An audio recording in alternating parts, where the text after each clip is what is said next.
Alors, qu'est-ce que je disais? Donc, lorsque vous demandez un ECBE chez un malade sondé, vous devez préciser qu'il est sondé. Parce que c'est le laboratoire qui fait le travail de calculer le taux de germes, etc. D'accord? Escherichia coli, c'est le germe le plus fréquemment, le plus fréquent responsable d'une infection urinaire. Mais si vous ne précisez pas, 10 puissance 4 chez un sexe masculin, c'est positif. Il va vous dire qu'il y a une infection urinaire. D'accord? Mais si chez un sujet sondé, ce n'est pas une infection urinaire. OK?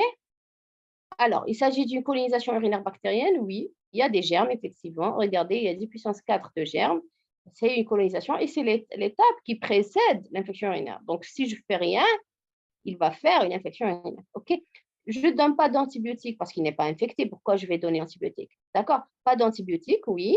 Entre changement de sonde et retrait de sonde, les deux sont justes. Mais je dois, dans les QCM, toujours choisissez. Lorsque vous avez vous avez l'intention qu'il y a deux réponses justes, il faut choisir la réponse la plus juste. Et ça, c'est pareil pour la réponse la plus fausse. Si vous avez l'intention qu'il y a deux réponses fausses, il faut choisir la réponse la plus fausse. Entre changement de sonde et retrait de sonde, en absence d'indication bien sûr de sondage, la réponse la plus juste, c'est la réponse 6. Ce n'est pas la réponse 5. Et on ne peut pas mettre 5 et 6 à la fois parce que qu'est-ce que vous allez faire? Est-ce que vous allez changer ou là vous allez carrément enlever la sonde? D'accord? S'il y a une indication formelle au sondage, là je change la sonde. Mais n'oubliez pas qu'ils ont précisé que le sondage était dans un contexte de grabatisation. D'accord? Là, je vais juste revenir sur un dispositif sur le cours. Voilà, un petit rappel, regardez ici, l'interprétation de l'ECBU en absence de sonde. Leucocyturie, le taux de leucocytes, donc des blancs, il devrait être supérieur ou égal à 10 puissance 4 parmi quel que soit le sexe. La bactérie, elle doit être supérieure à 10 puissance 3, ça c'est la puissance, unité. UFC, c'est une unité faisant colonie. C'est l'unité de mesure de concentration de mycoplasme dans un prélèvement. C'est l'unité utilisée pour quantifier les germes, OK, dans les urines. Donc, pour l'homme, si du puissance supérieure à 10 puissance 3, c'est pathologique. Chez la femme, supérieure à 10 puissance 4, c'est pathologique, sauf pour les Escherichia coli, c'est le supérieur à 10 puissance 3, c'est considéré comme pathologique. En absence en présence pardon, d'une sonde, donc le patient qui est sondé, ne pas tenir compte de leucocyturie, on s'en fout parce que la leucocyturie, elle est systématiquement retrouvée chez quelqu'un qui est sondé. Et les bactéries, le taux pathologique, c'est le 10 puissance 5. Maintenant, je vais vous montrer un autre slide. Je suppose qu'il est intéressant. Regardez ici. Là, c'était un QCM ou prélever les urines pour le CBU. Voilà une sonde. Il y a plusieurs sorties, plusieurs orifices. Il y a le A, le B, le C, le D et le E. Le A, d'où je vais prélever les urines. Comment je vais faire? Je dois clamper. Ça, c'est quelque chose de pratique. Hein. Vous devez clamper votre sonde. Vous la clampez pendant au moins 15 minutes. Après, bien désinfecter, c'est ça l'endroit qui est fait pour être prélevé. C'est l'opercule, il s'appelle l'opercule, c'est le point B. C'est un genre de caoutchouc qui se trouve dans la sonde. C'est là où on va introduire notre seringue et aspirer les urines après avoir laissé les urines se stagner pendant au moins 15 minutes. OK. Le point A est utilisé, normalement vous devez connaître tout ça. Le point A est utilisé pour gonfler et dégonfler le ballonnet à l'intérieur de la vessie. Faites attention, il ne faut pas gonfler le ballonnet, sauf si vous êtes sûr que vous êtes dans la vessie. Attention, ne pas éclater l'urètre. Le C, c'est pour changer l'effet, c'est pour changer le sachet à urine, parce que ce n'est pas à chaque fois que ça se remplit que je change la sonde. Là, le sachet, ça s'ouvre à partir du C. Le D, c'est le sachet collecteur, je ne vais pas le toucher évidemment. Et le E, c'est le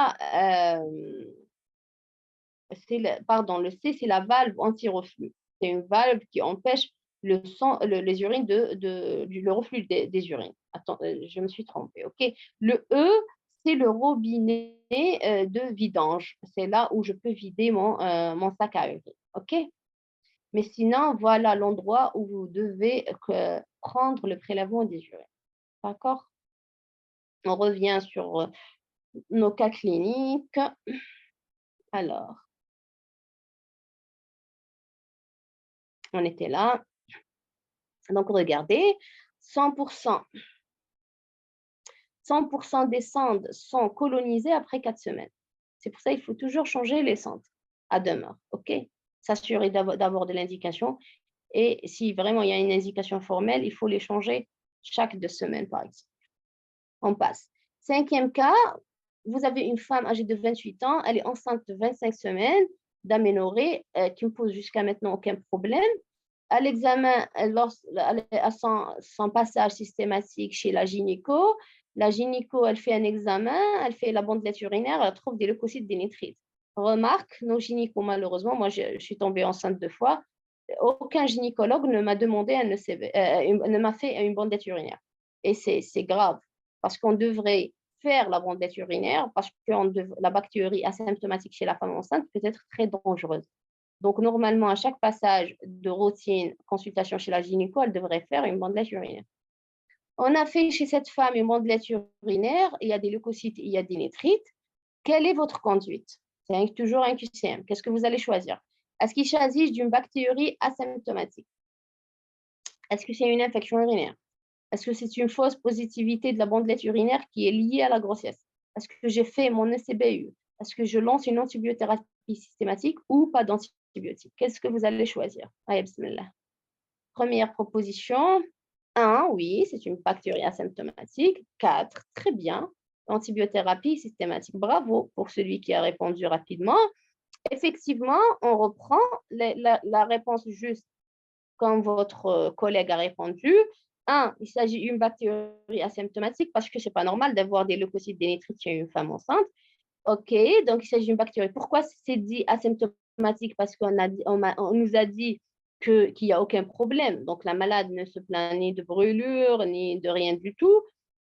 Donc c'est une bactérie asymptomatique. Je ne peux pas déduire à une infection tant qu'il n'y a pas de signe infectieux et tant qu'il n'y a pas un ECBU. Donc je reste dans le safe side en disant qu'il s'agit d'une bactérie asymptomatique.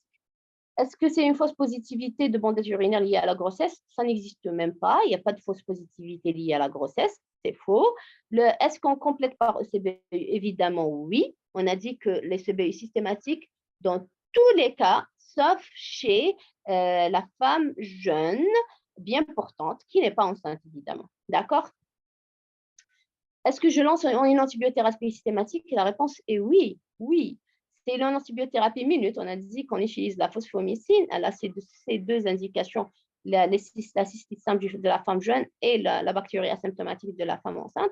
Je commence par l'antibiothérapie minute et j'attends les résultats de CBU. Après, si le CBU revient en faveur d'un germe qui résiste aux phosphomycines, là, je donne un autre antibiotique qui va agir sur mon germe. OK? Sinon, souvent, ça donne. Souvent, ça donne si la malade n'est pas habituée aux antibiotiques, n'a pas de résistance aux antibiotiques. Pas d'antibiotiques, évidemment que non. Et la question, pourquoi? Regardez, chez la femme enceinte, il y a traitement systématique des bactéries asymptomatiques. Pourquoi je dois traiter comme ça, je prends au sérieux même les bactéries asymptomatiques chez la femme? Parce que l'infection urinaire chez la femme, elle peut être très dangereuse. Elle peut être dangereuse pour le fœtus lui-même parce qu'il y a un risque d'infection utérine, intra-utérine, infection fœtale, de souffrance fœtale, risque de prématurité, risque d'ABRT. D'accord? Et risque de retard, comment on dit ça? Un petit poids de naissance, un retard de croissance intra-utérin. D'accord? Chez la femme aussi, donc il y a un double risque pour le fœtus et pour la maman. Pour la maman, n'oubliez pas que la grossesse, on dit que la grossesse est une pathologie physiologique. Donc, une femme enceinte, c'est un sujet immunodéprimé. Donc, une simple infection urinaire peut se compliquer facilement. Donc, on ne faut jamais banaliser une infection chez une femme enceinte. Donc, même si le CBU revient négatif, même s'il s'agit réellement du bactérie asymptomatique, je traite quand même, pardon, je traite quand même au moins par la phosphomycine, OK? Et à adapter à l'ECBU s'il est positif. Alors, il y a une question, Youssra, qu'est-ce qu'elle dit? Leucocyte positif, nitrite positif, on fait un ECBU systématique. Oui, oui. le seul cas où on ne fait pas le CBU, c'est lorsque il y a une femme jeune qui a une cystite simple. Parce que là, c'est pas c'est faux que vous faites le CBU. Il sera positif. Mais en fait, parce que c'est pas la peine de le faire. C'est une perte d'argent. Vous voyez? Donc, la bandelette urinaire, elle peut elle seule poser le diagnostic. Mais en dehors de cette situation, vous devez faire le CBU systématique, que ce soit en cas de pyélonéphrite, en cas de prostatite, en cas d'infection chez le sujet masculin, en cas d'infection chez un sujet sondé, en cas d'infection ou une bactérie chez une femme enceinte. D'accord? Toutes les autres situations indiquent le CBU. D'accord? Là, je l'ai répété 1000 fois. Normalement, حفظتوا الكور. Là, حفظته لكم. Chez les enfants, on a sauté ou on n'a pas sauté. Un mot de l'infection urinaire chez l'enfant. Je ne sais pas si vous avez fait l'enfant chez l'enfant. C'est les cas particuliers qui devraient figurer dans le cours des infections urinaires, hein. La femme enceinte, le sujet fondé et les enfants. Donc, chez les enfants, le CBU uniquement si bandelette urinaire positif, évidemment, le cocciurie et au nitrite. Mode de prélèvement, il faut la particularité chez le nourrisson qu'il faut éviter la poche à urine. Vous allez voir lorsque vous allez faire votre internat, souvent en pédiatrie, ils utilisent la poche urinaire. Eh ben non, il faut l'éviter au maximum. Il vaut mieux qu'on prélève au jet. Donc, on donne à la maman le bocal et elle attend le jet. On fait le prélèvement direct au jet et ou sinon on peut même faire un cathétérisme urétral, c'est-à-dire un sondage urinaire, ou ponction suspubienne. Pourquoi on évite la poche à urine? Parce que c'est souvent contaminé. C'est une source de contamination, donc on va avoir des ECBU faussement positifs. D'accord? L'antibiothérapie, bien sûr qu'après les prélèvements bactériologiques, c'est pour ne pas fausser les résultats de l'ECBU. Les hémocultures à faire si forme sévère ou si le sujet à risque. Quels sont les sujets à risque? C'est l'enfant de moins de 3 mois, c'est un sujet à risque de complications, et s'il y a une neuropathie. OK? Hospitalisation systématique pour toute infection urinaire, même si elle nous paraît banale, s'il s'agit d'un bébé de moins de 3 mois. D'accord? OK. On prend un autre cas clinique. Un homme aussi, c'est un sexe masculin, âgé de 70 ans, qui présente des difficultés à uriner, avec brûlure depuis 5 jours. Il y a une sensation de pesanteur et parfois de douleur pelvienne. Depuis 2 jours, il existe une fièvre à 38 degrés. À son arrivée aux urgences, il n'arrive pas à uriner, d'accord, avec une violente douleur à la palpation suspubienne. Quel est votre diagnostic? Je vous écoute. Alors, les jeunes? Prostatite. Non? Prostatite? Oui, mais la réponse n'est pas complète. Zid. Prostatite aiguë. Rétention urinaire. Très bien, très bien. Ou à ce malade, ça fait que 100 jours qu'il souffre d'une infection, il n'a pas consulté. Le motif de consultation de ce monsieur, c'est quoi?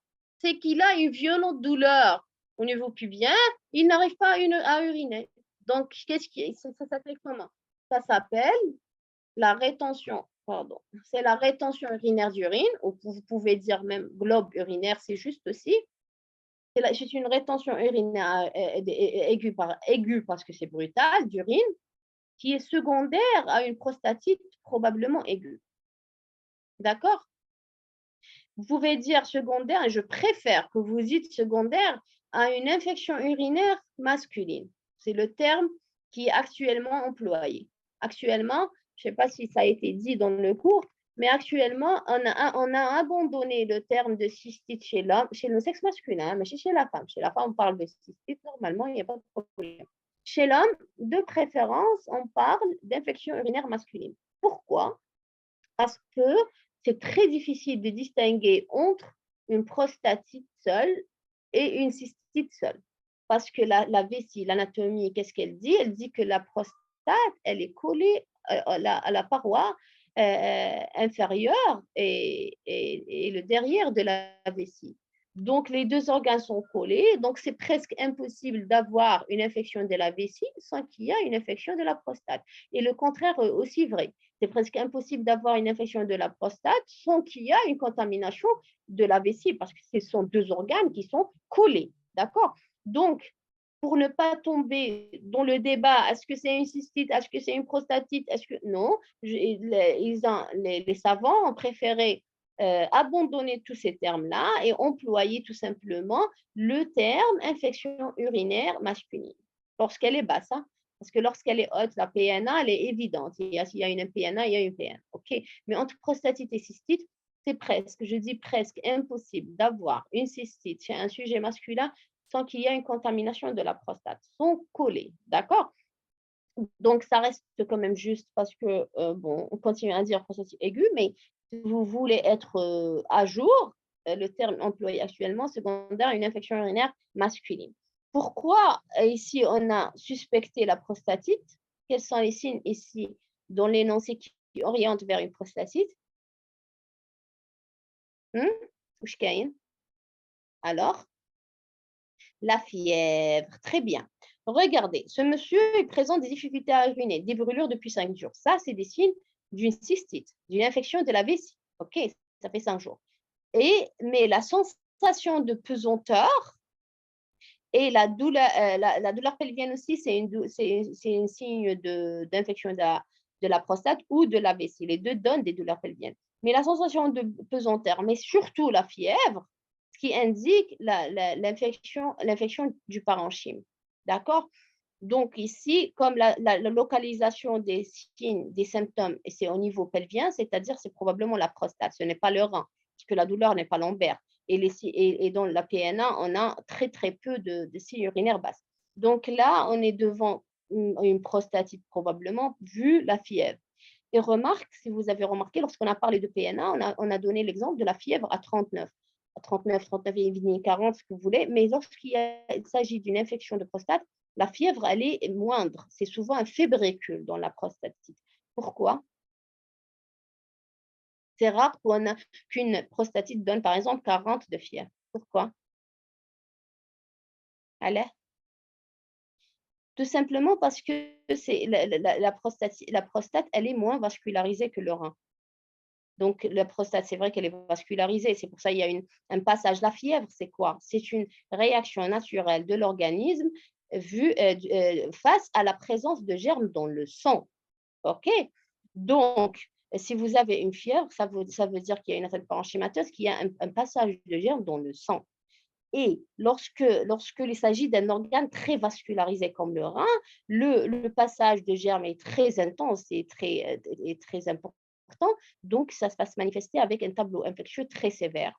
Alors que la prostatite, la prostatite, elle est plus douce, donc parce que c'est un organe qui n'est pas trop vascularisé. Donc, c'est souvent, on dit souvent, il n'y a pas le 100%. Donc, vous pouvez avoir des fièvres élevées dans les formes graves de prostatite ou en cas d'abcès de prostate, mais souvent, on a un fébricule, OK, ou une petite fièvre.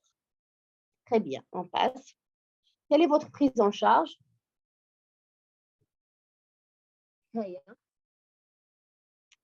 Comment on va traiter ce patient? Qu'est-ce que je dois faire?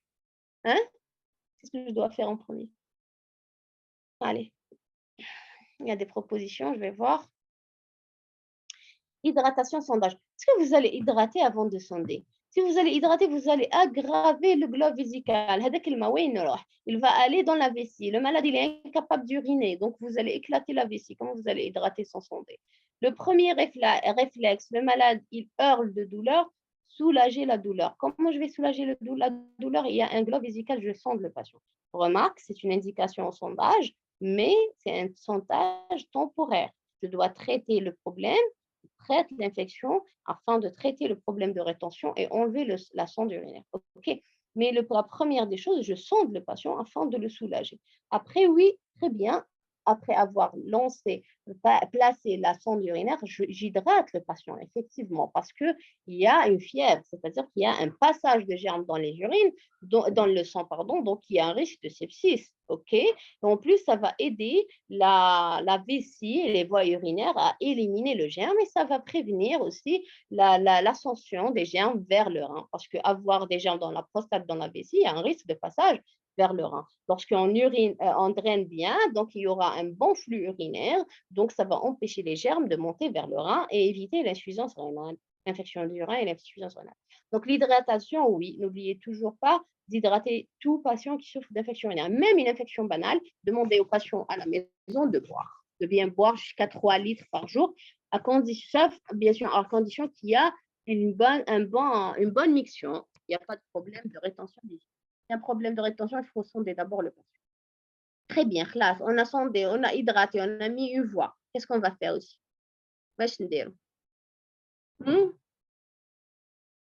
Allez-y. Aïe. On ne traite pas, on n'explore pas. Allez, jeunes. Ghetto. Alors, antibiothérapie, évidemment. Avant l'antibiothérapie, qu'est-ce que je dois faire? Je dois lancer l'exploration biologique. Le CBU, j'envoie mon ECBU, je fais mon hémoculture parce qu'il y a de la fièvre. Donc, oui, il y a l'imagerie aussi juste. Je fais mon hémoculture parce qu'il y a la fièvre, donc il y a un germe dans le sang afin de l'isoler.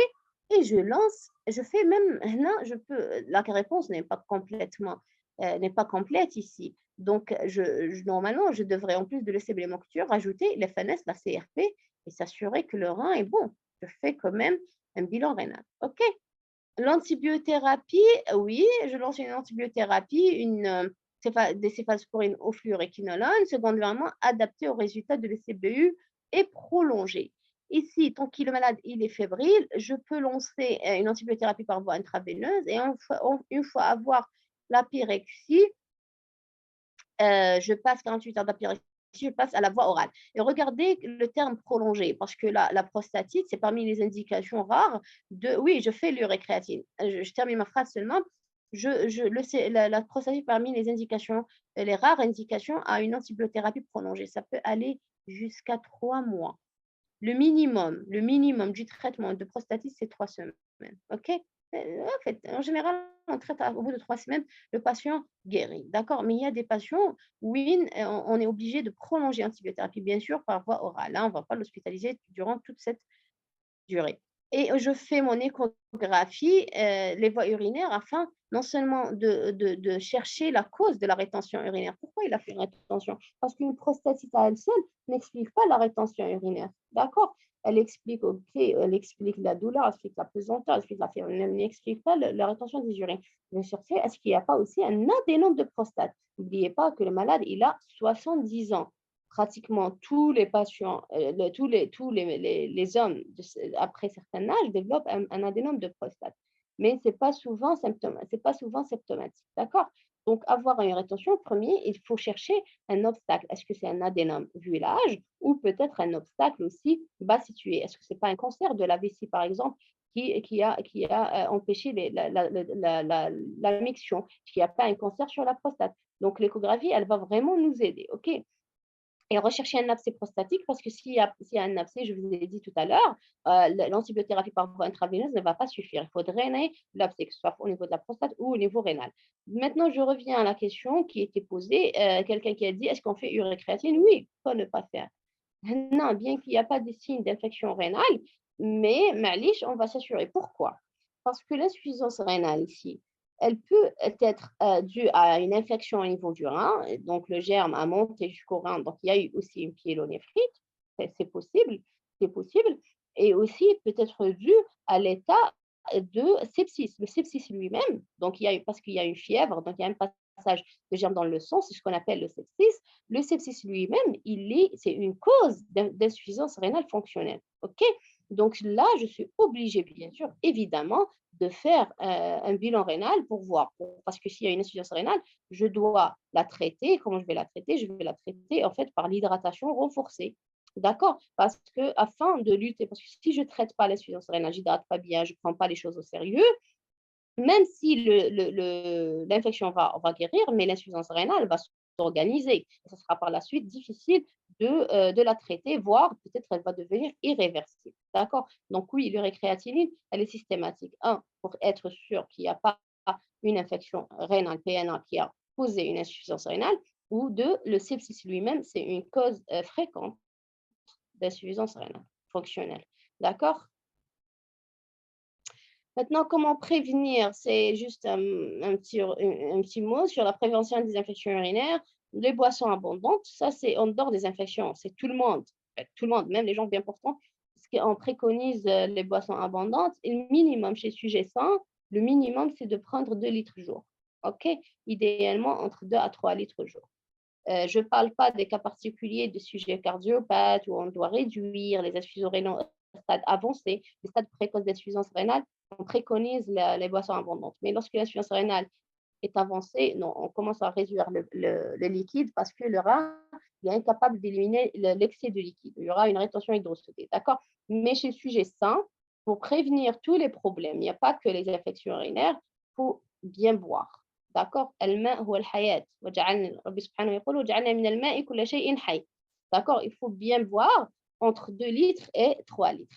Il y a une deuxième recommandation ici, c'est la miction postcoïtale, surtout chez la femme, bien sûr, parce que c'est souvent l'homme qui transmet le germe.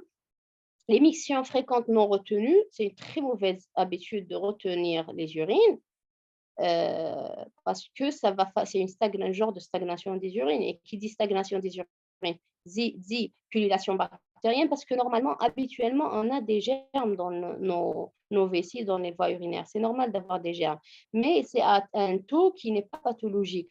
Mais lorsqu'il y a une cause de rétention urinaire, de stagnation des urines, que ce soit un obstacle, lithiase, cancer, adénome, etc., ou lorsque nous-mêmes, on se retient, donc on crée la stase, donc ça va favoriser la pullulation bactérienne et c'est un facteur favorisant des infections.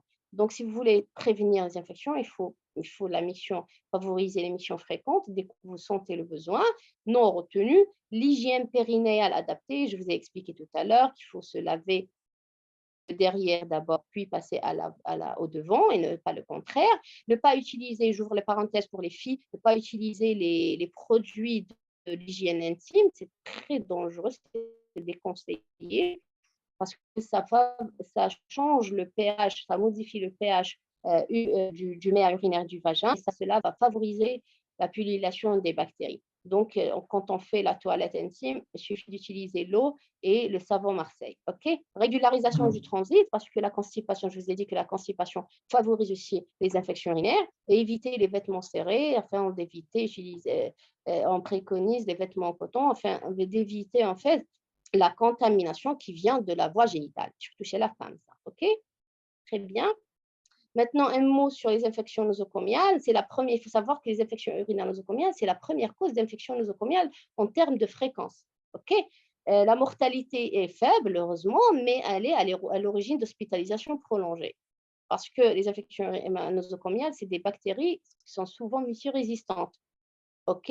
Donc ça va pas guérir avec la voie orale, ça va nécessiter souvent l'hospitalisation et des germes à usage des médicaments à usage hospitalier, donc c'est une source d'hospitalisation prolongée, donc ça va coûter quand même sur à la santé. D'accord?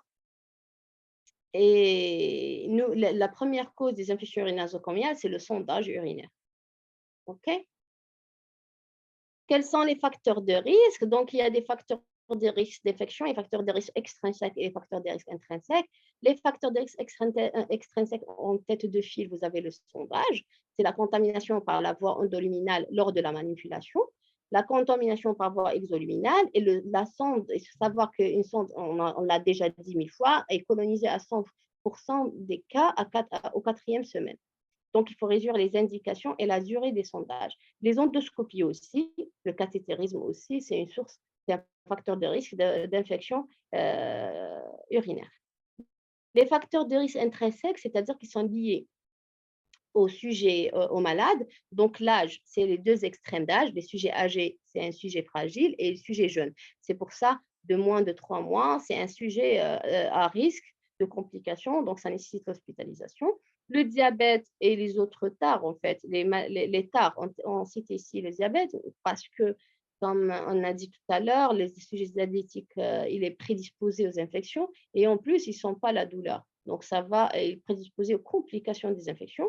Toutes les tares, les cardiopathes aussi, les insuffisants rénaux, etc. Les insuffisants rénaux aussi. Les immunodépressions, que ce soit par maladie immunodépressive, l'insuffisance rénale chronique, c'est une maladie immunodépressive, les maladies systémiques, c'est une maladie immunodépressive, ou par médicaments tels les corticoïdes ou les immunosuppresseurs. La vessie neurologique, en fait, c'est une maladie de vessie où la vessie ne se vide pas complètement.